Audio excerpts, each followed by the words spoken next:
Okay. Good morning, good evening, good afternoon guys. Asynchronous kung ano man yung oras nyo gina-access ini. So this is chapter 9, electricity and magnetism, focusing on electricity. So naon tanet electricity, masursayon kasi ya. Meaning in terms sa mga problem, diri sa complicated. Bisan ako pagsurat ko, madurdag mi tiyay surat. Hayo nga side, mas madurdag mit yan siran of course. Mas madagmit intindihon kaysa nimo magnetism.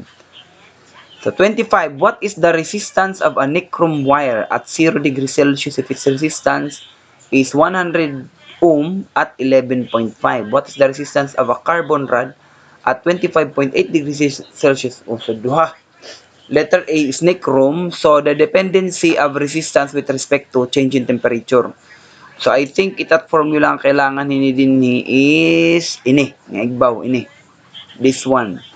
So this is the resistivity at temperature nga higher, and then ADP or resistivity at smaller temperature.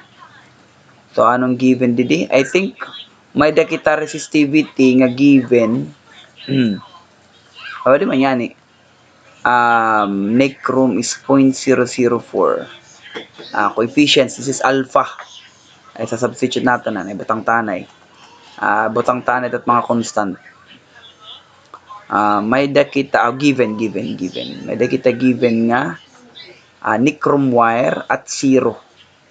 Resistance is 100. So, nichrome wire, nichrome N na lain, the resistance of nichrome wire is 100 ohm. 100 ohm T. If this is the smaller temperature, RO, TO ini. Ubos. TO. I think TO at ubos din kaya T minus TO. So it give you positive. So TO is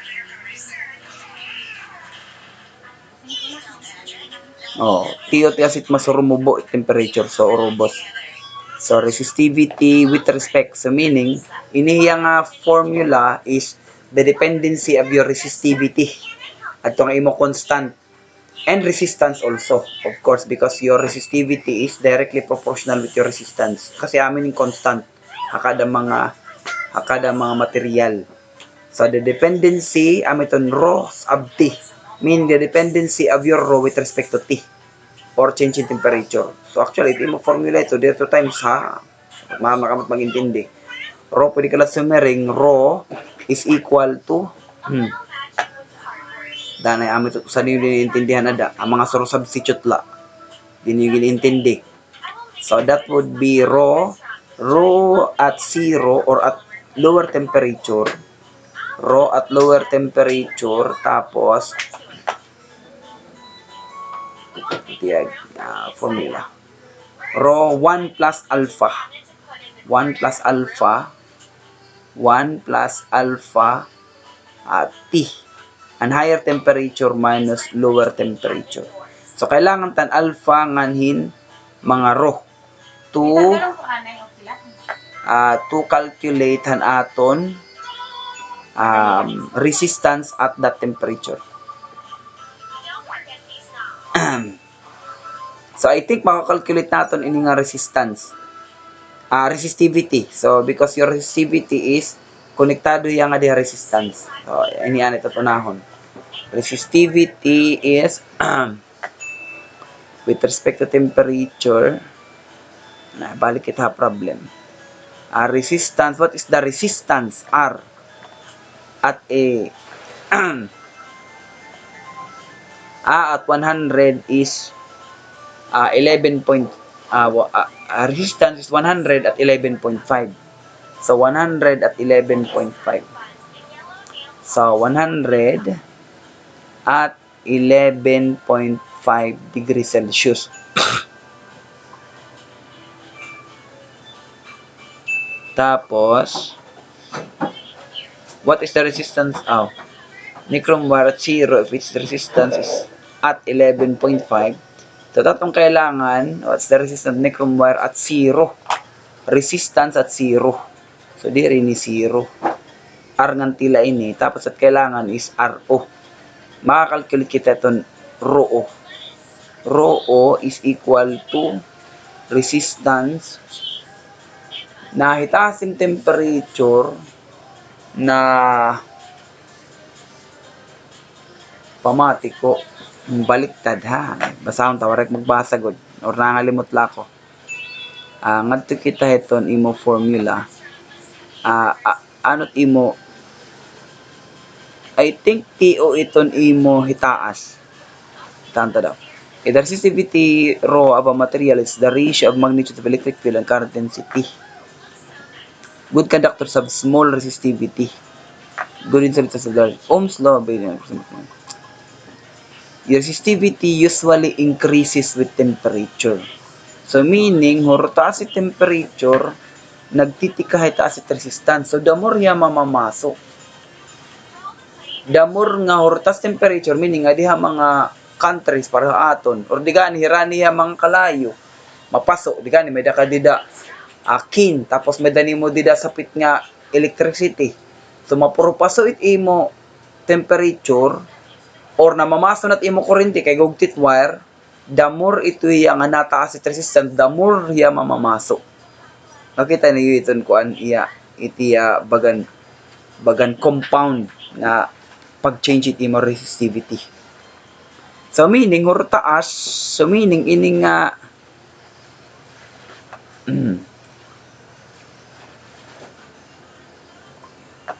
so if your resistance increases with temperature,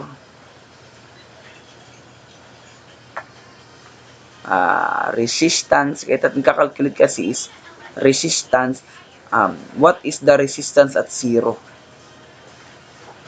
What is the resistance at 0? So kung ito remove mo temperature, negative it magawas, positive it magawas nga di positive. At PO, so amo good. PO inito no robos.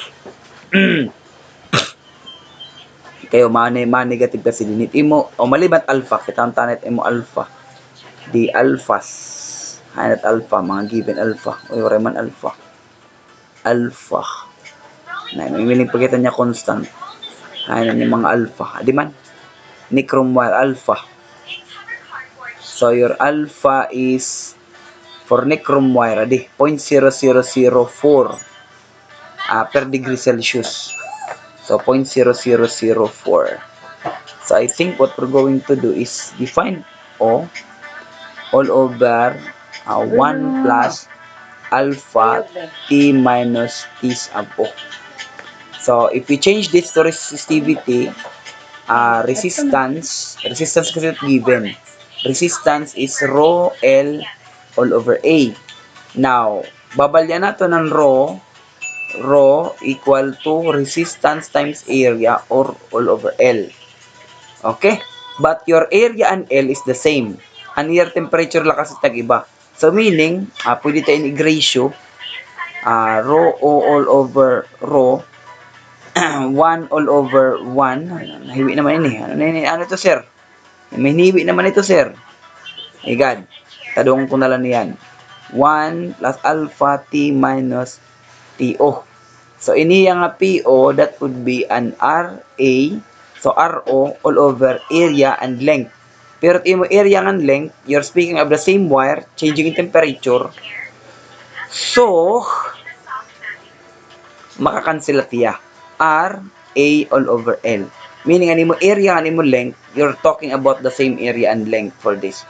So, therefore, your RO now, which is what you're trying to find, is R all over 1 plus lower temperature alpha T minus TO. I think pwede na magkabalyo kay negative man la didi. Okay? I think you could change that. Maybe we could try. So resistance was given. The resistance is 100 ohm. 100 ohm, and then 1 plus alpha for your nichrome wire para to 0.0004. This is a constant alpha. And imo itong dependency, han imo temperature change, han imo resistivity, 0.004 per degree Celsius. 0.004 per degree Celsius or degree Celsius to the negative 1. Kay ma-times ka man diyan imo change in temperature which is 11.5 minus 0. 11.5 minus 0 degree Celsius. So makakancel at imo degree Celsius. Okay?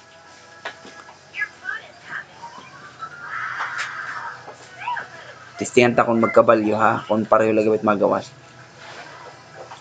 11.5 and 0 degree Celsius. Okay, so at magawas sini, you have 100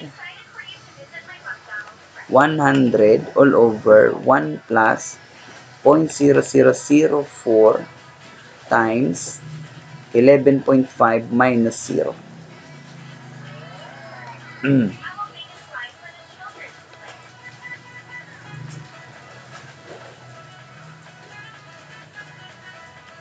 And the answer is 99.5. So, 99.5 ohm. So, kung yung value naton, diba? Value ang kuya ha. Given that RO hiya, kita ko na mo lagi ha.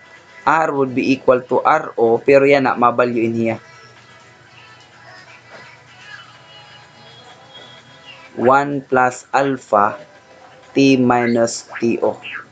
Balyong ko ha. Ini an akon 100. So 100 1 plus alpha tapos of course ini an imo 0 minus 11.5. Hay, bangin mali ini. But anyway, let's just try 100 times 1 plus 0.0004 times 0 minus 11.5. Nagawa siya nga 99.5 still. See? So, pwede ra mag-value. I don't know if all the cases 99.5 ohm. So, amo da wari niya himo igudhin. Bangin, pwede kang magbasa dito. Wala pa kasi magbasa actually. Nagbasa na kasi kinununa. So, ako nagtuturo-try na lang. Malaksik may barul, sisinod block. Tapos, importante man. Iba nakakita ka mo nagsusol. Nagsusolve sir. Kaya pangin ni sir di nakakasolve. But actually guys, ako honestly guys, ayan na nga level, good man. Gabay magsinolve. Okay, of course, labot lang ang ginobya, nagbasa na kasi kitan una. Para malaksik makaintindi, gabay mag-solve. Anyway, kailangan man yan mga kita kamo nga nakakasolve sir of course. Hi you guys, promise, importante ito pagbasa. Nagbabasa ako danay of course, kaya mag-aram na kasi kinre-remind ko lang kalugaringon by just pushing myself to just think about problem solving. Bagan so dito guys. Of course, sa iyo nga part, I'm encouraging you nga magpabasa pa, magsosolve pa. You cannot do away with that because you have a board exam that is coming and it's always problem solving. That's what engineers are made of, to solve problems. Yan na, theoretical la, of course, but in reality, mga physical problems, of course. Thank you guys for listening. Ay, may pa letter B. Sige, laot doon ko lang kahilaban na.